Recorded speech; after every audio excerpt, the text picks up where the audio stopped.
everybody, welcome to my first official vlogging episode from Your Own Pathway. For those who don't know me, my name is Paya, and I am a small business solo entrepreneur who is a trained psychotherapist turned empowerment life coach and organizational leadership consultant. At least that's what I say as a professional side. So this is my vlogging side, and this is my personal side of Your Own Pathway. And yeah, this is my first episode and I'm excited. I'm just kind of doing this. I'm just going with the flow and I'm getting ready for my live stream today. I just got done journaling today and I'm getting ready. And part of me getting ready is doing this each day. I do this about 5 minutes a day. I actually got this well, I was in convention in Las Vegas and I was a sucker. I got suckered into buying this. And honestly, this is a great investment. I've been using this for like 3 months now. And I have noticed a huge improvement in my skin.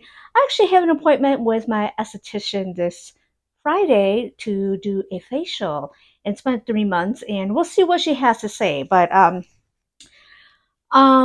Yeah, so I put out an episode last week about why I am starting a vlog, and this week is my official first episode about my personal journey behind the scenes of Your Own Pathway. And this episode, I really wanted to focus on why I stepped away from being a therapist.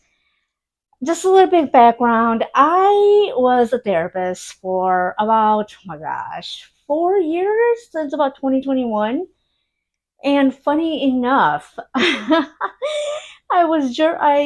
had a dream. I had a dream, and in my dream, I passed my social work license and got a job offer from this company. And I was kind of hesitant about it in my dream. I'm like, okay, I'll take it. And I was given the contract, and the contract indicated $20,000 less than what I was hoping to get. So I woke up and I dreamed around that, and I had to really think about that dream. I'm like, oh my god, I think this is this is the universe saying, okay, you're no longer therapy is no longer something for you. And so, funny enough, I am doing this episode about why I walked away from therapy. And so I started having ideas about walking away from therapy about probably about this time last year, July. I was going through a lot of changes and I actually let go of one of my major contracts and doing EAP because I felt like I was just working so hard for what I was getting my ROI, my return on investment. And so last year, around this exactly time of the year, right before I went to Bali, which is another story in itself, um, I I saw someone, just going through confusion and everything, and I was seeking guidance for this. And I said, I'm wondering if I should let go of therapy. And this person's like, yeah, you should, because it's keeping you small. It's keeping you in a box, and you were meant to do more. And I was like, you know what? I've always thought that too. I knew that, but I got confirmation about it. And so, for anybody who's watching this, especially my clients, I wanted to say that the decision to move out of therapy was not at all based on my clients. I love my clients. I focused on grief and loss and trauma, and I also did employee assistance program, which I did a lot of corporate mental health.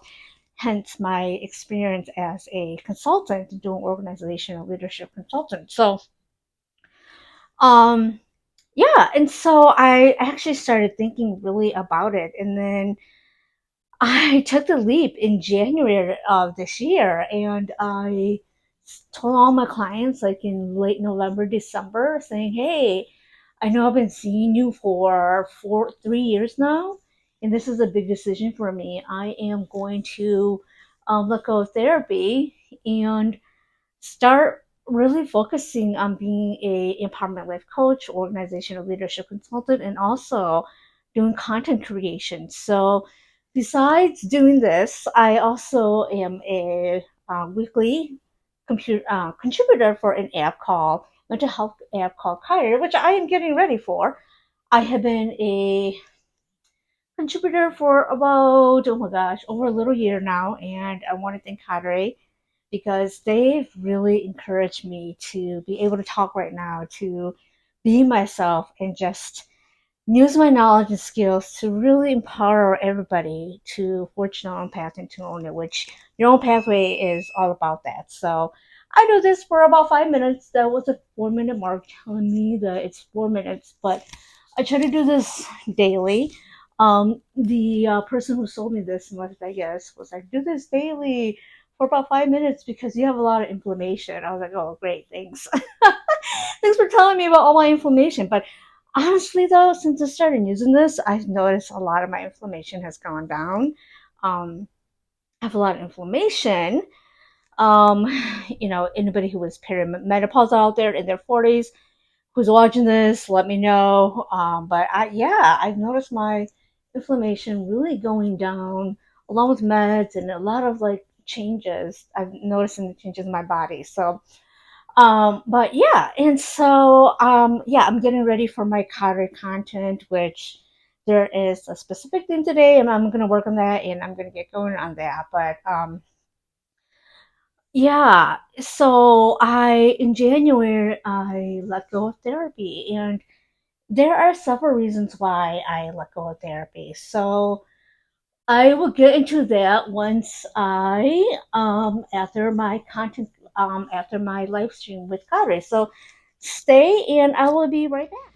Is anybody else like me? I am a pen hoarder. I like to have a whole bunch of pens around so that if one stops working, I have one right at my convenience. Or sometimes if I don't like a certain feel of a pen, I grab another one. So I can't be the only one who does this, right? So I'm getting ready for my content day and writing all my stuff here. I know I have awful handwritings. But getting all my pens here, everything is easy for me to reach. That's about, I don't know, seven, 1, 2, 3, 4, 5, 6. Yeah, 7 pens, and I have about 2 other ones laying around here. I love my pens. So getting ready for my content day for Cadre and do my filming. And I will be right back after all of this. My hair is really sticking up. This is my final look for my live stream. Depending on the day, I may wear makeup or I may not. Today I am filming other content, so that's why I have makeup. And honestly, it depends on my mood. Sometimes I like to put, this is my full face of makeup, by the way. I'm not someone who likes to put on a lot of makeup. I don't contour. What else am I do? Actually, I don't do a whole lot of stuff. I do very basic stuff. And so this is like my full final look. I don't like to put on a lot of stuff. I don't bronze. I don't contour. I don't do any of that. I don't make my nose smaller. If I knew how to do that, I could, I would. I probably not. So I like to just be simple. I like to, my makeup probably takes about 15 minutes to do. I'm not someone who likes to take a lot of time with it. If you're someone who loves to put makeup and likes to do everything, kudos for you. Me, I'm just not that type. So I also have my hair clip here. My hair gets really, really, it gets kind of messy. And so I like to have my hair clip here to just kind of make it not so, oh God, I can't even think of it. But yeah, so I'm getting ready. This is my final look. Again, this is for my vlog. It's kind of fun doing all of this, just having you all see the behind the scenes of me getting ready for the life of your own pathway, being a content creator, doing all these things that I'm doing. And yeah, I make sure that I have my mics on. Sometimes I do forget my mics, but I make sure I have everything on. My lights are on. Lights action. What else? So, yep, I'm getting ready for all of that. And I know you're all like, really, girl? You've been saying that for the last 3 times. I really am, though. I really am. I go live at 3 p.m. on Central Time during Wednesdays. So again, depending on my day, what I have to do, I may put a full face on. Other days, I do not care and I do not put on any makeup. When I first started doing content, especially for Cadre, I will always do my hair. Okay, I did my hair today because I'm taking a shower later. So, and that's why I put makeup on because I'm taking a shower later. So I'm gonna wash all this off anyway. So, but yeah, when I first started doing content for Cadre, I would always have my makeup and hair, and I would be so careful about what I wear, making sure that I don't wear the same thing from last week. I don't care now. I I wear whatever, and I think that's a testament of me being more authentic and just me showing up and me being real. Because when I first started this, I thought I had to be a certain way, and so after a year of this, there are days, there are live streams when I don't go on without any makeup. I actually have a t-shirt, and I love those days when I get to be comfortable, especially if I'm just writing and doing a lot of administrative work. So really, this time I will see you all after I do my live stream, and I will continue talking more about my blog. My vlog of the week is why I walked away from therapy. So stay tuned.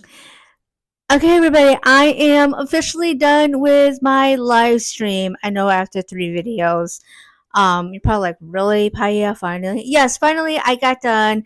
Great live stream. As always, I love doing my live streams where I get to just be real, interact with the audience, and really just talk about what is from my heart and not having a script. And that's why I wanted to do this vlog where I did not have a script that I had to follow because, again, my other content, my other videos are very more scripted in which I put out the objective content out there. And so this vlog is not objective at all. It's all about my feelings, no script.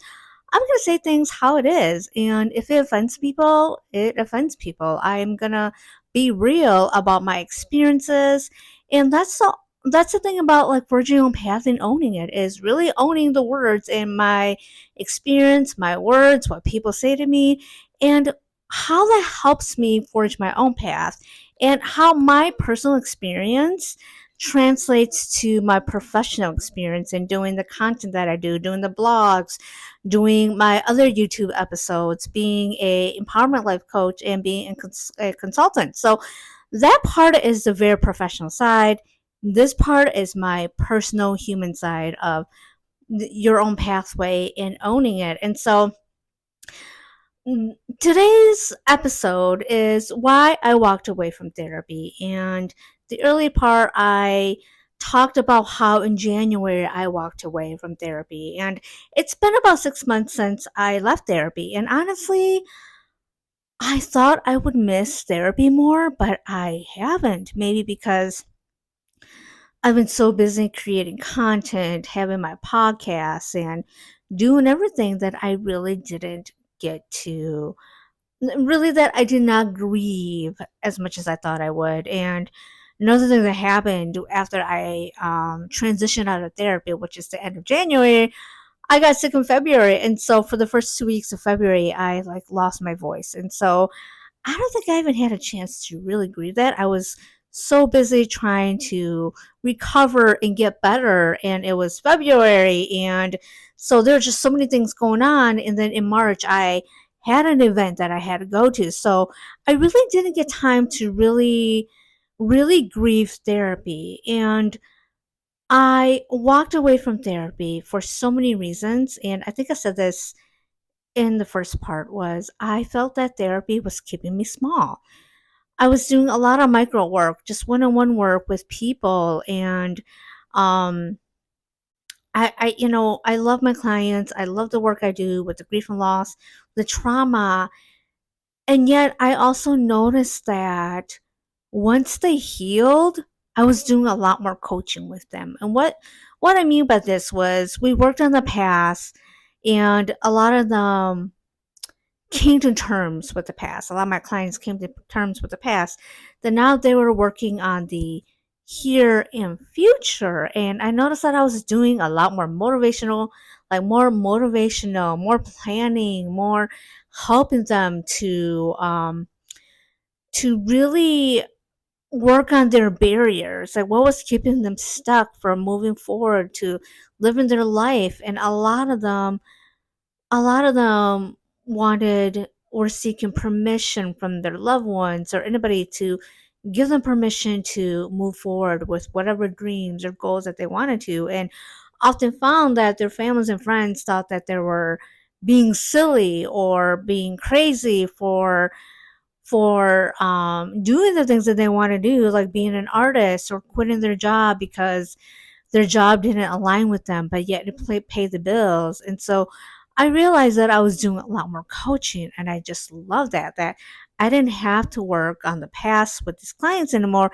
It was very much, okay, let's get you to this spot where you need to be so that you can be authentic, so that you can truly forge your own path and own it. And so I love the coaching aspect of it. So that was one thing that I decided to walk away from therapy. Another thing was, this is probably going to piss off a lot of therapists, especially I think the social workers, because I'm trained by the social worker lens of a social worker, where we are very social justice. We're all about giving, giving, giving.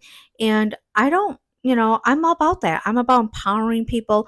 I'm about social justice. Don't get me wrong.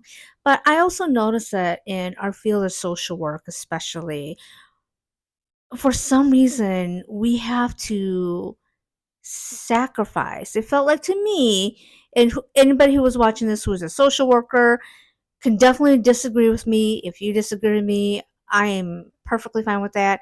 This is my experience. I feel that we had to be martyrs. Like, we had to be martyrs in our field. And what I mean by this is, because other people did not have justice or did not have who were surviving, I felt like our field, especially the therapy in the social worker, just in social worker lens, we had to also be that way. And if we were not surviving, there was a lot of guilt for us, that how dare you not also be in survival mode like our clients. And honestly, I looked at that and I said, how can I help people if I'm also surviving? How can I help other people if I'm also struggling with the things that they are?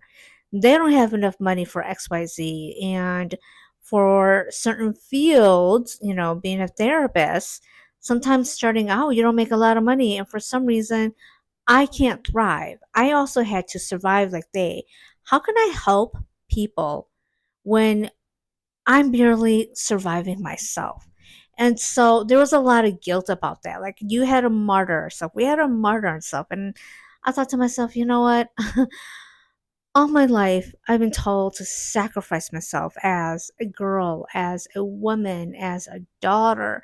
I'm like, I am so tired of surviving. I want to thrive.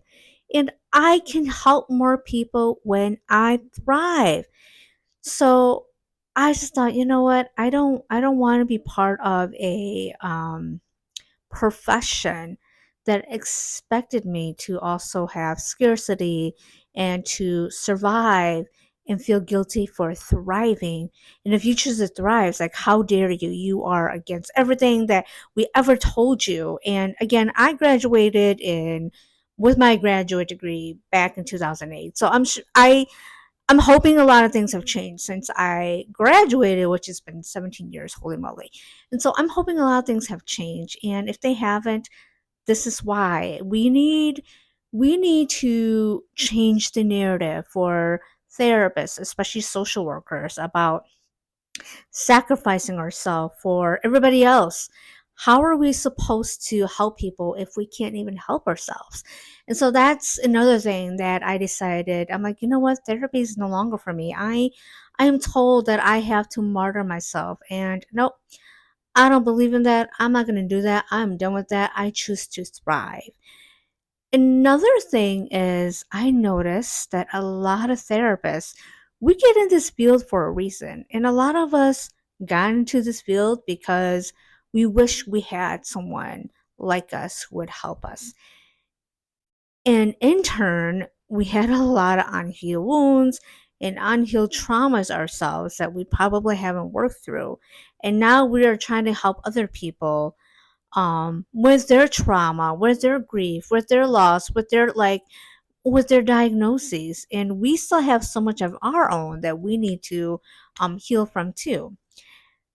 I want to say we're all humans. We're all humans. We are not, you know, we all need help. We all need help.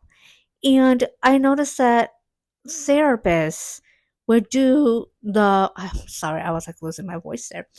I noticed that a lot of therapists would do the talk, but not the walk.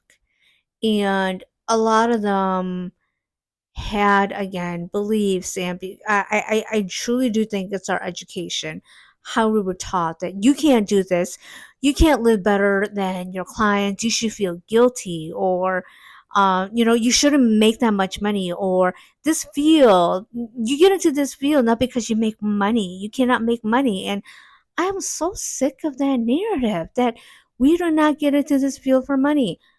We have school loans.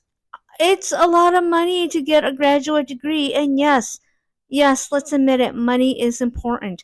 Money is important. And if you say money is not important, that we should all do this for the goodness of our heart, no. We do this for the goodness of our heart, and yet we should get paid. Okay, we need to have our basic needs met. We have to be able to have a livable wage.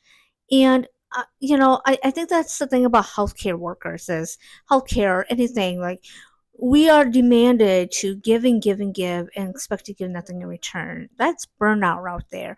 And I saw so many therapists who were burned out.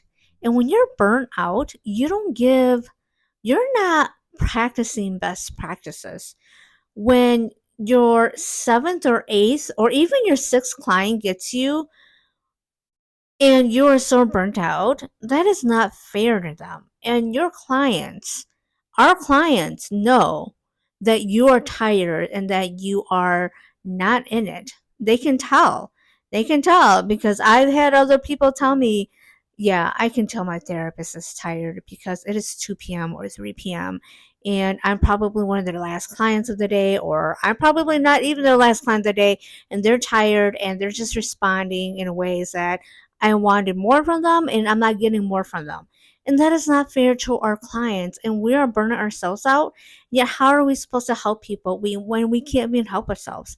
And that's why I'm like, you know what? I don't want to be in a profession that guilts me for wanting to be better, for wanting more than what I'm told to expect and to receive. And I am done. I am done accepting the bare minimum. And this field is taught that you should just be happy with the bare minimum. You should be happy with this. You should be happy with that.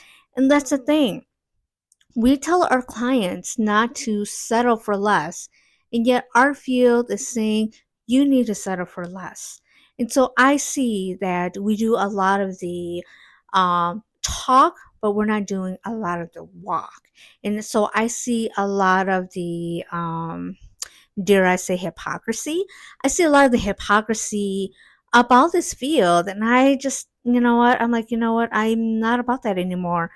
I'm not about accepting the bare minimum and sacrificing myself. And I'm not about not doing my own work while telling other people to do the work. And our field is so notorious for telling others to empower themselves, telling them to do this or to really speak out and be bold and change ways. And yet we don't do that for ourselves. When we dare do that, we get shamed. And the sad thing is we often get shamed from other therapists.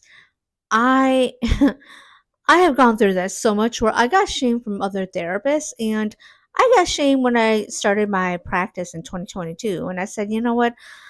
I'm not going to accept insurance. I don't want to deal with all that paperwork. I don't want to deal with all of the denials and chasing to get paid. I don't want to do any of that. And I had quite a few therapists challenge me on that and said, "Oh, so you're only going to work with rich white people?" And I had to say, well, that's the assumption that only rich people are white. Other people have money too who are not white. And I can tell you right now, when I had my private pay, 90% of my clients were non white, and they were millennials and Gen Zs. Yes, there were millennials and Gen Zs who were investing private pay with me. I don't think I got anybody who was like older than a millennial that was willing to private pay. And so this shows that millennials and Gen Zs are willing to invest in their mental health, and they were not rich. They were not rich. I mean, they had good jobs, but this was an investment for them and they were willing to invest in it. And so the shame I got from other therapists saying, well, you're going to limit your population, you're only going to work with really well resourced people. And that was not the case. These were the type of clients that I worked with when I worked in private practice, who were professionals. And those were the same type of clients, except my clients were willing to invest in their therapy, their well being, and being better. Now, this is not to say the ones that choose not to choose to use their insurance are not willing to invest, but I was the right fit for them and they wanted to work with me. As a matter of fact, a few of them actually came from a previous place that I worked at, and they wanted to continue work with me. They're like, I would rather work with you. Even if I have to private pay, we have such a good rapport. I don't want to start over. You understand me, you get me. And so this is an investment that I'm willing to invest in. And so for anybody who is wanting to start their own therapy, don't let other therapists shame you into settling for less. If I had listened to those other therapists, I would have settled for less. And I would I still be in therapy? Probably, because I would have, yes, I would have a consistent payer source, but I would also be stuck in a cycle. I would have so much scarcity of getting out because I would be like, well, I have constant payer sources, even though, United Healthcare may pay me only $80. That's $80 of something right there. And so it would have kept me stuck in a cycle. It would have kept me scarce, and I would have had scarcity. I would have been way too afraid to really really step out of therapy. Honestly, I think I would still be in therapy if I decided to accept insurance. It would have kept me safe. It would have kept me comfortable. Would I have been thriving? Probably not. I would have come from a base of surviving because that's all I knew. I we're taught to survive in the field of social work or field of therapy. It's all about survival. And again, we educate our clients about survival and how we don't have to survive and we can thrive and listen to our bodies. And yet, as therapists, we're not even doing this. And that's why I'm like, you know what? I would have been okay. I would have been comfortable. I would have made, like six figures to a lot of people, especially in this country. I've been, wow, why would you not? And to me, I would not have been happy. I would have been comfortable, but not happy. And most of my life, I have been comfortable. I have been very, very comfortable, but I was never happy. I was always looking and searching for more. And I had people tell me, Paya, you're never happy. And they were right. I was never happy because I wanted something more than being comfortable. And being comfortable kept me stuck in a cycle. And I'm like, I don't want to be stuck in a cycle anymore. I don't want to survive. I actually want freedom and to thrive. So that was another reason why I stepped away from therapy. And another reason why I stepped away from therapy was I realized I can help so many more people by stepping out of therapy, by doing coaching, by doing consulting, by being a content creator, by putting the information out there that I work with my clients on. Everything was so one on one that it was like kept such a small space. And I thought, how can I educate people about all the things that I teach my clients about? And I'm like, there's so many people out there who are doing content who are not even therapists and are getting recognition and are getting the accolades to talk about mental health when they're not a therapist. They are some business person or some lawyer. And again, I'm not discrediting them or their personal experience in mental health at all. We all have our journeys.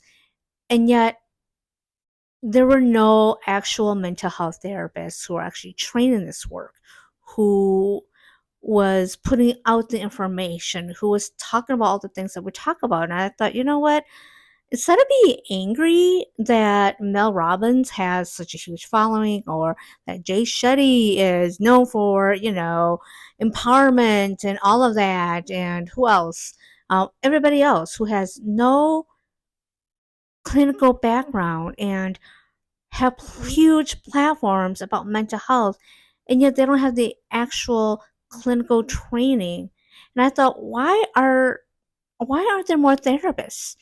Why aren't there more therapists doing this type of work? And I realized we've been so conditioned as therapists to keep quiet, to not make noise, that, oh, if we talk, we're going to get our license taken away because we're breaking HIPAA. We're not breaking HIPAA. We're not giving out client information. And therapists are quick to judge other therapists and to shame them and say, "Oh, you're breaking HIPAA, Paya. You're doing this, you're doing that." And it's like, I'm not. I'm talking about this. I'm talking about therapy. And so I'm like, I don't want to be in a profession where it's all about scaring other professionals to stay quiet. And I understand HIPAA. I do. But that does not mean that we cannot go out and educate about our field, our specialty, mental health, how it shows up, and how it shows up in clients that we work with. That is not breaking HIPAA. And so we've been taught to stay quiet. We've been taught to say hush hush because we're going to lose our license. And the first people to report us are other therapists saying, "Oh, you're breaking ethics. You're breaking boundaries, boundaries. You're doing this. You're doing that." And when you scare other people in your profession and do that, they're gonna stay quiet. They're gonna keep quiet because our license, especially if we work hard to get our license, we work so goddamn hard to get our license. It took me 3.5 years to get my damn license. And the funny thing is, now that I have my license, I'm like, it's a piece of paper. It's a piece of paper. Yes, a piece of paper is important. Yes, piece of paper was important. Do I need this piece of paper to go on to my next book, the next book of my life? Where am I going to do therapy anymore? I don't know. And so a lot of people are like, you should keep your license. You should keep your license. You never know when you're gonna need to like come back to be a therapist. And I thought, do I want to come back to be a therapist? So that's the thing. So there's a lot of scarcities and you need to keep it just in case you want to come back to therapy. I'm like, do I want to come back to therapy though? I have enough faith in myself that things are going to work out, that I don't think that I'm going to need to come back to therapy. And honestly, do I even want to come back to therapy? And let me clarify when I say, do I want to come back to therapy? I believe that therapy is so important. I support all therapists out there. I support the therapy field. I just don't think the field is for me anymore. And there are a lot of people who love therapy, who, identify being therapists. Kudos to you. For me, I just think that I am growing beyond this, that there's a bigger world out there for me. And in social work terms and therapy terms, I am moving beyond the micro level to a macro level. And I've actually always wanted to do macro type of social work. However, I'm like, though, the thought of back in my grad school, I'm like, but the thought of working in a private practice and having a nice office with a nice couch is so nice. So I'll just be like a private practice, like, therapist and, make money and have like look nice and everything. And my path took such such a different turn where I did so much medical social work. I learned a lot that again helped me be here today. And I finally decided to go back to get my clinical license. And that's another story for another vlog of that journey, because there was a lot of trauma, a lot of trauma in getting that. And for anybody who is a clinical trainee, could probably relate to a lot of that too, or anybody who has gotten their license and went through the stuff that we went through, that I went through, could probably relate to that too. And that is something that we so need to change if we want to recruit new workers. There has to be a way to change the damn system, because again, how are we supposed to work with clients when we can't even have our own basic needs met too, especially as a clinical trainee, and we're expected to work for free, and there's such a power dynamic. That's why I became a clinical supervisor too. And um again, I may not want to do the one-on-one clinical work anymore. However, I am all about helping organizations, the systems, rebuild foundations that align with their mission, align with their values, align with their philosophies. And if you are a therapy organization or mental health organization who needs help with that, I would love to help with that. More of the systems level versus the one-on-one clinical work. This is what I mean when I say I walk from therapy. I'm walking away from the one-on-one clinical work, not the systems work of bettering the system so that we can keep therapists, that we can keep clinical trainees, and they're not thinking, was all of this worth it? Was all of this worth it? And I remember when I was going through this 2017 to 2020, I was like, this is all worth it, right? This is all worth it. And without my clinical license, I would not be here today. So I cannot say that it was worth it. It was definitely worth it.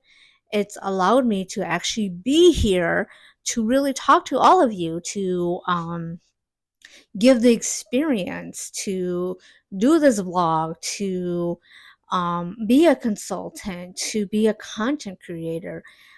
All of that was worth it. But at the time of me going through all this, I had to really question, was all this trauma worth it? And so, if anybody's going through that, know that I am thinking of you. My heart is with you.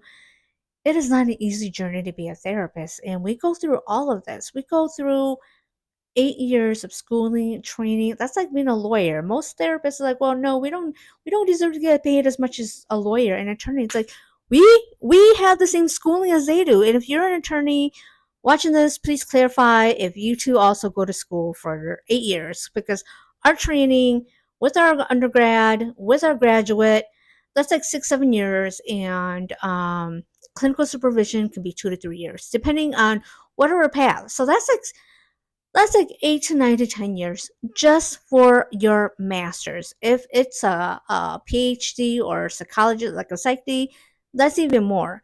And so when people say, well, no, we don't deserve to get paid as much as attorneys because they're attorneys, like, we have the same years of schooling also. We also have all of that too. And yet we are so discredited about our profession. And so again, this is why I'm like, you know what? I don't need to be part of this profession where I am made to feel guilty because I want more for myself. And again, we we advocate for our clients to advocate for themselves, to say you don't need to settle for less. And yet, as therapists, we are telling other therapists, you need to settle for less. And how dare you want more? How dare you? You think you're better? At some point, you have to decide what you want. And I had to make that decision for myself. And I decided, you know what? one-on-one therapy is no longer working for me, and I am walking away. I am walking away from predictability. I am walking away from comfortability. I am walking away from safety. I am walking away from everything that I was told was reckless, selfish, and unstable. And I took the leap, and it's been 6 months. I know that I did the best decision for me. Do I miss it? I miss my clients. I don't miss the work. I love what I'm doing now. I love that I get to create content. I love that I get to have my podcast. I love that I get to do my blog. I love that I get to do my YouTube. I love that I get to do my vlog, which is today's my first episode. And I love that I get to go network. I love that I get to rest. Rest.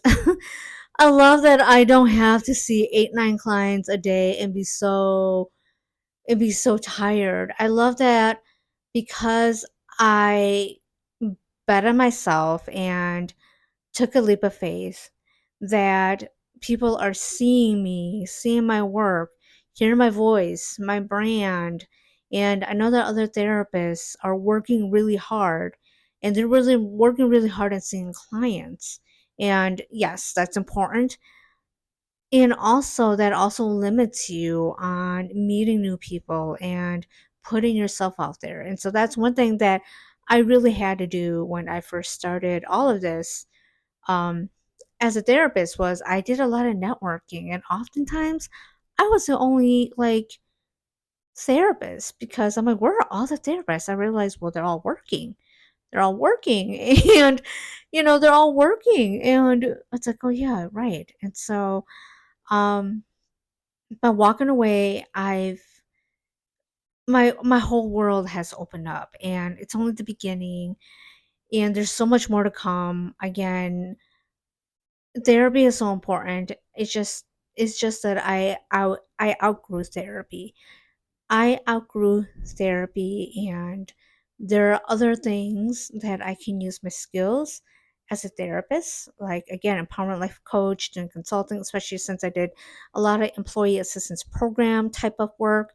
And so we have so much skills that are transferable.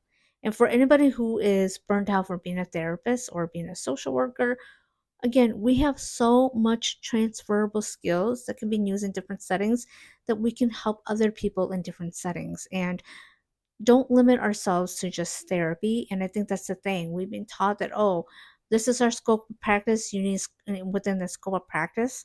And I'm going to challenge that and say, no, you don't have to stay in that little scope of practice that we've been told that we only had to do. There's a big world out there. It is changing, and so many people need our help in different type of settings. And so this is why I decided to walk away from therapy. And so I don't have my glasses on. I think I've been talking for like 30 minutes. And I wanted to do all this vlog again to really just call things for what they are. There's no script.